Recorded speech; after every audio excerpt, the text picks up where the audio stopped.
Hey everyone, interesting episode we have here today.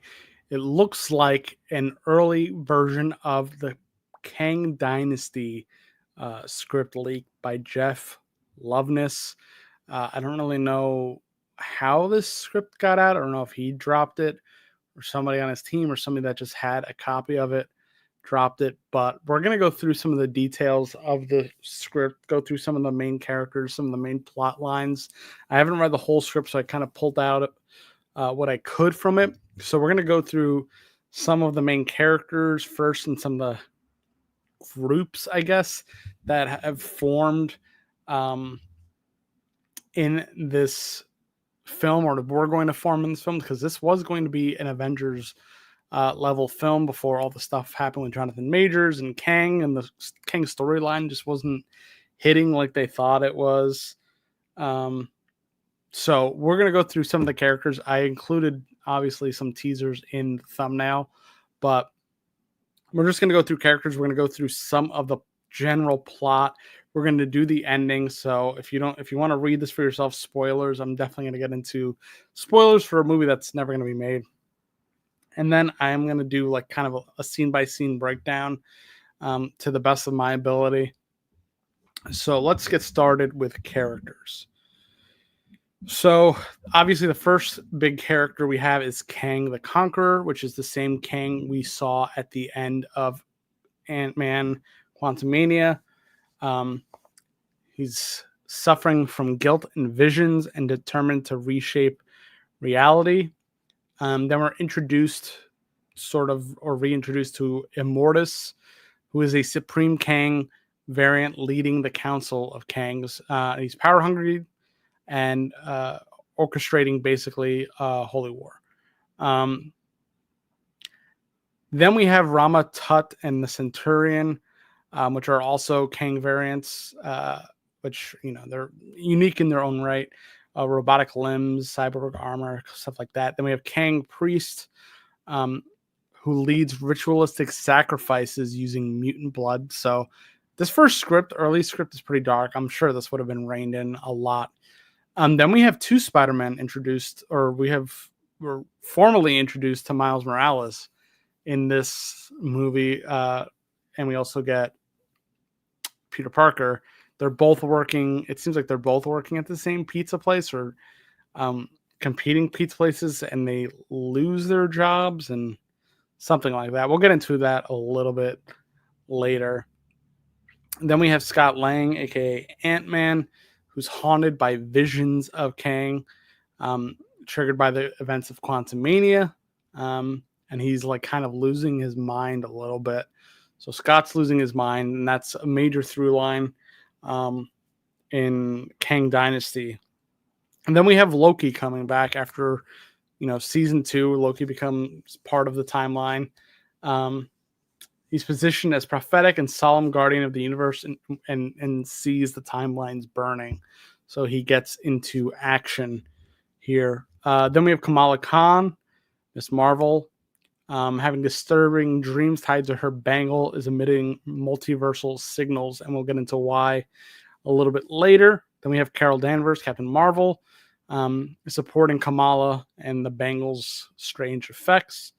Then we have Doctor Strange and Clea tracking the rise of Kang variants and dealing with visions of collapsing realities.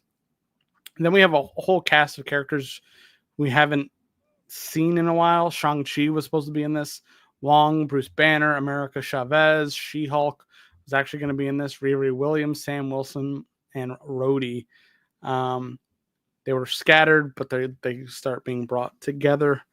And then we have the TVA movie. Mobius comes back, Owen Wilson, and B-15, altering timeline factors and assembling a multiverse Avengers army, which is going to probably be what happens in Secret Wars. So I think some of this is going to be what happens in Doomsday or Secret Wars. So I don't think they're completely letting go of the stuff happening in this script just yet.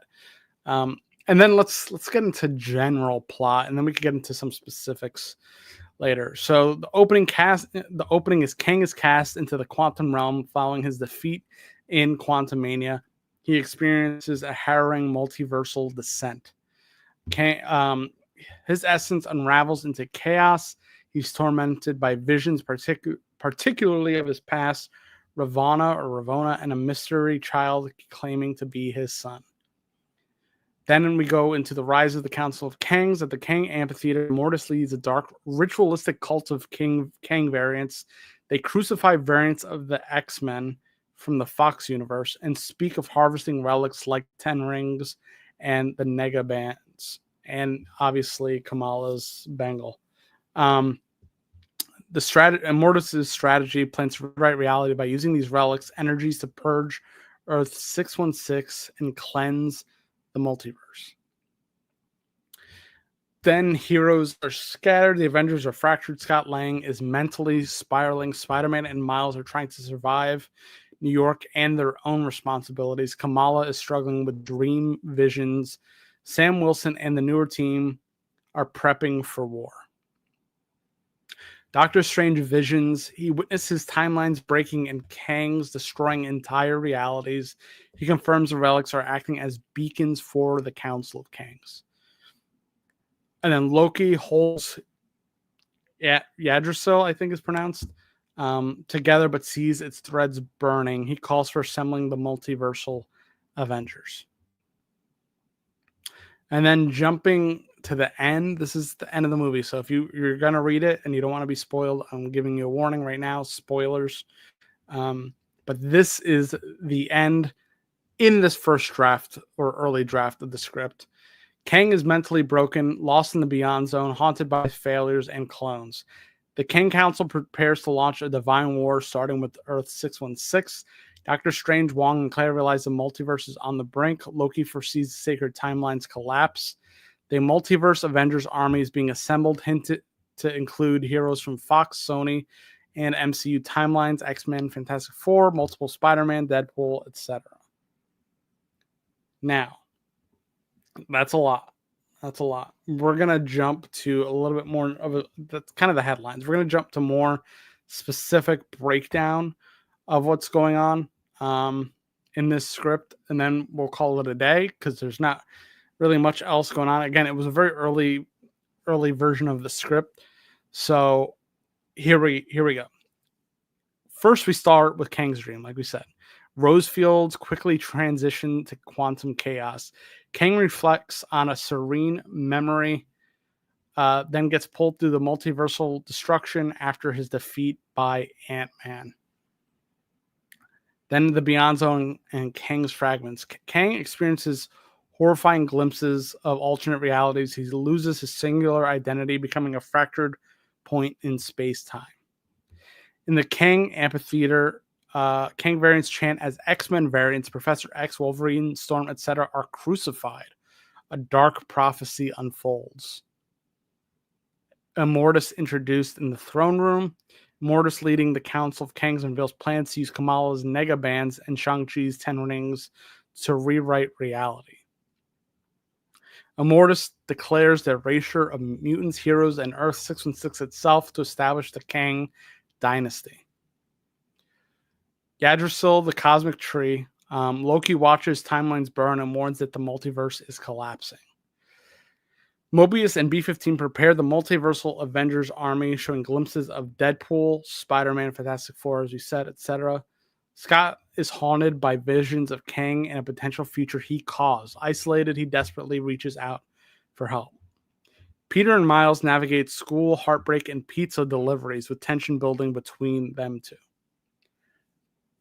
Kamala Khan experiences prophetic dreams linked to her bangle and gets help from Miss Marvel.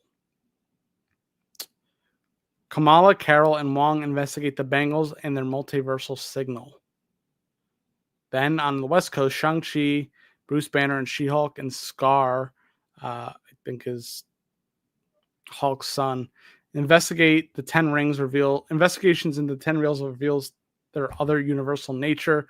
Wong warns of their danger. Then we go to a Wakanda meeting with Sam Wilson, Shuri, Riri Williams, Rhodey, and Falcon. They discuss leadership, legacy, and readiness for the coming threat. Then Kang confronts hallucinations of a dead child and Rayona, overwhelmed by guilt and fractured selves attacking him. So we don't really get this Kang from Quantumania and from Loki. He's not really an action. He's just basically tortured the whole movie. Spider-Man, Peter and Miles lose their pizza jobs. Peter lashes out. Miles is hurt. They part ways, emotionally split. So it looks like they had built up somewhat of a relationship by that point. Doctor Strange and Clea's arrival. They arrive at Kamar-Taj. Warning of the Kang Council. Strange has a vision of multiversal collapse. Vision showed the Council's destruction of realities with the 10 rings, negative bands acting as beacons for the Kangs. So there's a lot of basically trauma going on in this film. There's a lot of PTSD, trauma, darkness, people fighting. Like, nobody's getting along. The only people that have it together are the bad guys, essentially. Not too different from what's going on now in our world. But yeah, the bad guys are way more organized than the Avengers. The Avengers are fragmented. A lot are dead. They're disorganized. They're not together. They're all off on their own missions. And it leads to potential dire straits for Earth 616. So again, the ending setup is the multiverse is collapsing. Kang is lost in the nightmare realm. The Council is marching on Earth 616. The heroes are fractured, but the TVA begins assembling the Multiversal Avengers. And there's no resolution yet. Sets up secret wars for a climactic multiversal showdown. So we're still going to get that. But it's going to be Doomsday instead of Kang. So we'll see how it goes. Hopefully a lot of this is changed. I don't love this story.